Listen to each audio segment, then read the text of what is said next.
Please remember to like the video and also consider subscribing.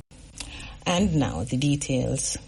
Leota Bradshaw and one of her 3 co-accused were charged with the murders of Tasha Patterson and her 10-month-old daughter, Saraya Paulwell, appeared in the Home Circuit Court today. Saraya was the daughter of Member of Parliament Phillip Paulwell. More in the report from Clement Reid. 34-year-old Bradshaw, who is a petty officer in the United States Navy, and 30-year-old Ronald Balfour appeared on a voluntary bill of indictment and were remanded to return to court on December 1. The other 2 co-accused, 31-year-old graphic designer Richard Brown and 29-year-old air-condition technician Roshane Miller, had already appeared in court earlier this week and are set to return later this month. The 4 are facing several charges, including murder, conspiracy to kidnap, and conspiracy to murder. In court today, the prosecution outlined the allegations and related charges against the accused persons. The police are reporting that the mother and the child were killed and their bodies burned and disposed of.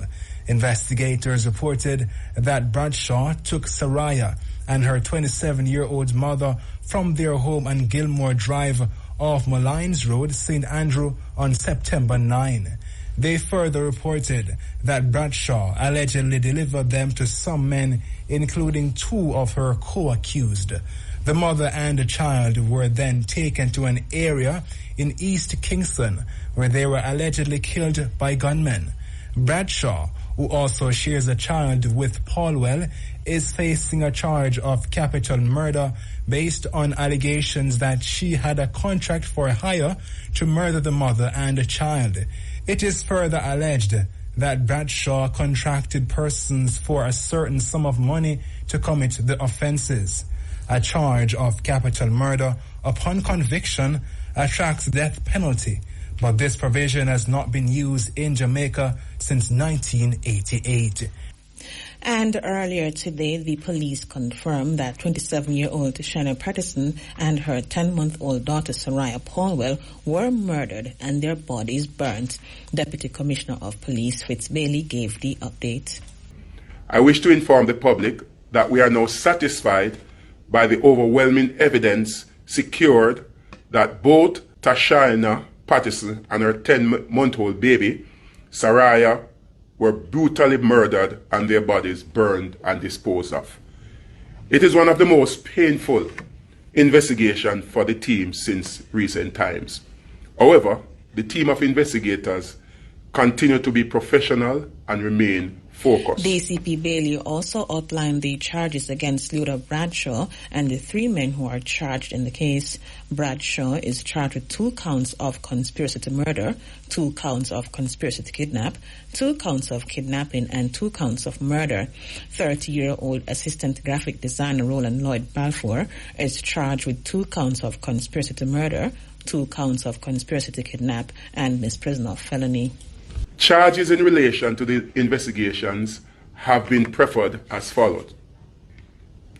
Leota Vanessa Bradshaw, 34 years old, petty officer in the U.S. Navy. She was charged with 2 counts of conspiracy to murder, 2 counts of conspiracy to kidnapping, 2 counts of kidnapping, 2 counts of murder. Roland Lloyd Balfour, 30 years old, assistant graphic designer of 67 Commission Road, Kingston 2. He was charged with 2 counts of conspiracy to murder, 2 counts of conspiracy to kidnapping, misprision of felon. While 29-year-old AC technician Roshane Miller is charged with 2 counts of conspiracy to murder, 2 counts of conspiracy to kidnap and misprision of felony, and 31-year-old graphic designer Richard Brown, otherwise called Richie, is charged with 2 counts of conspiracy to murder, 2 counts of conspiracy to kidnap, and 2 counts of kidnapping. Roshane Miller, 29 years old, AC technician of 1B Camperdown Road, Kingston 16. He was charged with 2 counts of conspiracy to murder, 2 counts of conspiracy to kidnapping, and misprison of felon. Richard Brown O.C. Ritchie, O.C. Gerla, 31 years old, graphic designer of 2 Campden Road, Kingston 16. He was charged with 2 counts of conspiracy to murder, 2 counts of conspiracy to kidnapping, and 2 counts of kidnapping. Deputy Commissioner of Police Fitz Bailey. And the People's National Party, PNP, said it's deeply saddened and still in shock from the heart-wrenching incident involving the abduction and murder of Member of Parliament Phillip Paulwell's 10-month-old daughter, Soraya Paulwell, and her mother, Tishana Patterson. The party said it had reserved its formal statement until charges were brought against the accused, thereby confirming that Tishana and Soraya had been killed. It extended condolences to Phillip Paulwell, the family of Patterson, and all those affected by the tragedy. The PNP said it vehemently condemns the heinous and unthinkable act. It said it expects that the law will punish the perpetrators of the crime to the fullest extent possible. The party added that this is a grim reminder of the urgent need to protect women and children in Jamaica, and it stands in solidarity with all those who advocate for their safety and well-being. It expressed hope that the country will emerge from this tragedy more resolute in efforts to create a safer, more compassionate society for all Jamaicans. In other news, Police Inspector Delroy Ferron was today freed of the charge of indecent assault against a female police officer when he appeared in the Kingston and St. Andrew Parish Court. Ferron was arrested and charged in October 2020 following a ruling by the Director of Public Prosecutions. The allegations are that he took the complainant to the now disbanded Mobile Reserve compound, held her down, and touched her inappropriately on March 27, 2019. In court, defense lawyers pointed out that the version of the alleged incident given in court by the complainant differed significantly from the version she gave to another police officer. Senior Parish Judge Broderick Smith agreed. In finding Ferron not guilty, the judge said the cross-examination of the complainant by Ferron's attorneys brought to light several troubling issues. Opposition spokesman on transport, Michael Phillips, has called on the Transport Authority to use this weekend to sensitize commuters about what they should expect their new fares to be. The first phase of the 2-part increase in fares for public passenger vehicles at 19% takes effect this Sunday, October 15. The second phase at 16% will take effect next year, April. Mr. Phillips said the public education should be done before next Monday. We're also concerned about the lack of a public education campaign in exposing persons to what the fare table should be. And, waiting on Monday to be able to do that is not conducive to persons understanding what should be charged. Hence, those bad eggs in the transport sector will overcharge passengers. So we're imploring the Transport Authority to do what is necessary now, not later, not on Monday morning, in enlightening the public on what the fare tables should be. Phillips noted that the increase will be especially hard on students and minimum wage earners. Moving forward, when we talk about increasing fares to the traveling public, and we need to find creative ways in how it is that the government reduce the cost of operation to the transport sector so that we can soften the inflationary effect to the consumers. A 35% increase to consumers at this point in time is going to be heavy, even though the government has decided to do it in 2 tranches. You will see school children seeing 2 increases in less than 1 year. And if you look at what it is that the traveling public pays out of their salaries towards transportation is about 30 to 40%. So this is going to be heavy despite only a 19% increase come Monday morning. Opposition spokesman on transport, Michael Phillips. Meanwhile, the new fares for public passenger vehicles that become effective next Sunday were gazetted yesterday and distributed today. The Transport Authority said it's expected that the list will be published in local print media by tomorrow. As of October 15, commuters will pay 19% more for their fares, while another 16% increase will become effective next year, April. The route taxi, hackney carriage, and stage carriage prescribed fares order 2023 replaces the 2021 legislation. According to the Transport Authority's rate list, the new rate for a route taxi from Ocho-Rios to St. Anne's Bay should be $200, up from $165, while for a rural stage carriage, the new fare from Ocho-Rios St. Anne to Highgate St. Mary will be $320, up from $256. Vice Chairman of the National Road Safety Council, Dr. Lucian Jones, is expressing deep concern about the increase in the number of motorcyclists being killed on the nation's roads. Dr. Jones said a third of those killed on the roads are motorcyclists, with Westmoreland leading in fatalities. A major challenge we're having in this country in respect of road fatalities. To date, 317 people have died on our roads. And of this number, 105 are motorcyclists, roughly a third. But in data presented to us by our top analyst, Dr. Paris Liai, indicated that during 1 week in September, 75% of those who died were motorcyclists, 3/4. That's a major issue.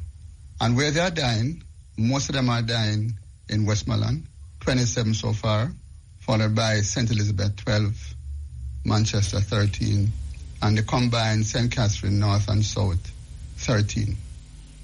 He urged motorcyclists to wear their protective gear while highlighting several factors leading to the crashes, including the use of vehicles which are not properly maintained. We are appealing, therefore, as the Vice Chairman of the National Road Safety Council, to these motorcyclists to make sure and wear your helmet. It will save your life. Over 90% of those who die on our roads are not wearing helmets. They are speeding. Many of them are untrained. The motorcycle that they are driving, in many cases, is not properly maintained and unsafe. They don't have the proper braking system. There's something called electronic stability control, which helps to maneuver the bike, the driver, when they have to escape from a threatening situation. It is saving lives all over the world, and we need to make sure that the bikes which are assembled here or imported has the proper braking system. Too many motorcyclists are speeding and losing control and dying. Many of them are smoking ganja and driving. Many of them are drinking alcohol and driving soon thereafter. Well documented in data presented by Dr. Kerry Fletcher from St. Anne's Bay Hospital in studies that he has done. Dr. Jones is hopeful there will be a reduction in the number of motorcyclists being killed in crashes. We have to get this one right. If we can manage to reduce the number of motorcyclists down on our roads, then there will be a significant fall in the number of people who are dying in this country. Vice Chairman of the National Road Safety Council, Dr. Lucian Jones. The President-elect of the Jamaica Teachers Association has called on the government to change the funding model for the education sector. Mark Smith pointed to the education system in Singapore, citing that country's allocation of resources at the primary level, which boosted the literacy and numeracy level of its citizens. He said the current funding model in Jamaica, which stretches across primary, secondary, and tertiary levels, is not working properly. And I call on our minister to look at what the funding model that exists is and how absurd some of what we actually spend on students. We look at 2,500 grants given to primary schools. Just absolutely absurd. At the high school, so on 19,000. And if you break it down, as I said to one politician, I said, listen, at the primary school I worked for around $16 per year. Absolutely absurd when you think about it in those contexts. And so it's wonderful. I recently drove on a new highway. I won't tell you the time I took it from Williamsfield to Mandela. I was looking at the other. It's really a mastery of engineering. I said, if only we had the same drive and enthusiasm to invest in our people. Smith said Jamaica needs to adapt to its funding system similar to Singapore's. You know, something interesting happened during the 1960s and 70s. You look at a country like Singapore. We talk a lot about the Singaporean model. Dr. Welsh did a lot of work looking at the distinction. In Singapore, they spent a lot of their money on the primary level of education. Jamaica tended to spread our limited resources across primary, secondary, and tertiary in a manner that resulted in us not doing any of them very well. We have to rethink and revisit how is that we spend and expend money in these areas. Now we can talk about the geopolitical situation currently in Asia. But what is important is that when the boom in Asia occurred in the 70s, Singapore had a populace that could read and do math at a satisfactory level. We still struggle with that. JTA President-elect Mark Smith, he was speaking at the Principals Association Conference in Montego Bay, St. James. Thousands of students in Westmoreland Western and Manchester Southern have benefited from education grants and school supplies through the Constituency Development Fund, CDF, at a total of $18 million. Member of Parliament for Westmoreland Wilson and Manchester Southern MP Robert Chin made the disclosures during their State of the Constituency debate contributions in Parliament on Wednesday. Mr. Wilson said $9 million was spent over the past year to help students in his constituency. Just under $9 million was spent in education in the constituency over the past 12 months. Under our back-to-school program, $6 million worth of vouchers were issued to over 1,800 students, while our annual back-to-school treats were held in all 5 electoral divisions and saw over 1,000 and additional 1,500 students turning out. MP for Westmoreland Western, Moreland Wilson. A similar sum was spent on grants and supplies for students in Mr. Chin's constituency. Mr. Chin noted that education remains a key factor in tackling crime and poverty.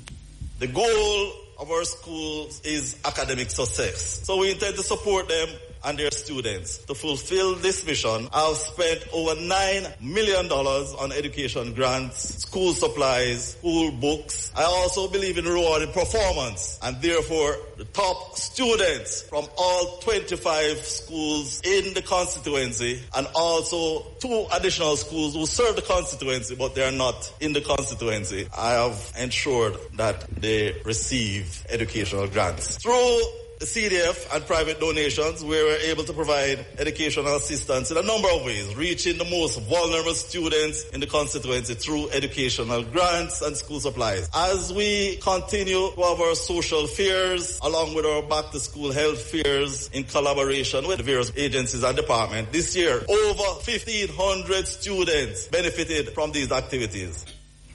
MP for Manchester Southern, Robert Chin. Water Minister Matthew Samuda says the pressure on the National Water Commission NWC brought on by the ongoing drought has been reduced. He made this statement while speaking in the Senate this morning. According to Mr. Samuda, the Hermitage Dam is operating at 100% capacity, while the Mona Reservoir is back to 70% capacity. He gave the update while noting that there is still room for improvement. In Portland, Turtle Crawl system is operating at 20%. Packy River system, despite recent rainfall, is operating at 70%. Norwich 30%. Long Bay 25%. The Hope Bay system at 75%. And I could go on. The Belvedere system and Craig Mill system operating at 50%. Now, I mentioned there is a silver lining, and we have seen some turnaround because of increased rainfall in St. Thomas and certainly in the Blue Mountain Hills. The Mona Reservoir, ladies and gentlemen, is back at 78.5%. The Hermitage Dam is now operating at 100%. So we are starting to see the reduction in pressure on the NWC and its varying systems. He said due to recent rainfall, the NWC was able to remove the prohibition orders. However, he said some restrictions remain. As a result of that, Mr. President, and because the inflows in many cases are now exceeding the outflows, the NWC, as at last week Friday, was able to remove the prohibition orders. So you will recall that when the prohibition orders were put into place, we had brought it to the Senate to go through the varying details. We have removed the prohibition orders. This does not mean, Mr. President, that there are no areas without restrictions. For Kingston and St. Andrew, we expect to very soon be able to remove restrictions. We need the Mona Reservoir to be at 80% to be confident to remove those restrictions because rainfall has been so sporadic and is breaking seasonal norms. He said the NWC is working to resume 24-hour service. The prohibition orders are no longer in effect. Restrictions are, but we expect to be able to release those and reduce those significantly in the coming weeks. Given the weather uncertainties, restrictions are still in place and we're not yet back at a 24-hour per day supply regime, certainly within Kingston, St. Andrew, Portmore and many other areas in the country. But we are looking at the ones that can go back to 24-hour a day supply, and we expect to announce that very soon. Water Minister Matthew Samuda. And with that story, we have come to the end of the local news. Please remember to like, share and subscribe.